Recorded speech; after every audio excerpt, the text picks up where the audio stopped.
How to apply custom fonts on Android.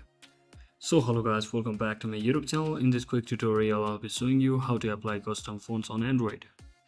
So first thing, just head over to your device's settings, and once inside here just scroll down and click on this option that is display. And once you click on display, simply scroll down once again and click on this option that is font size and style. So once you tap on that, here from here basically you can increase or decrease the font size however you want, and you can also change the font style.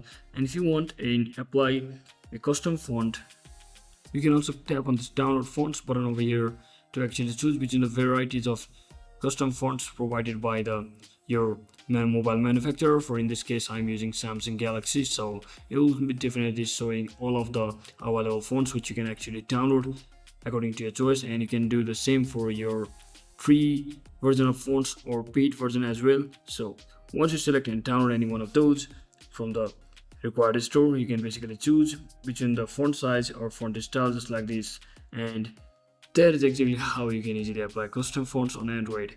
So that is it for today guys. Thanks for watching. Don't forget to like and subscribe. See you on the next one.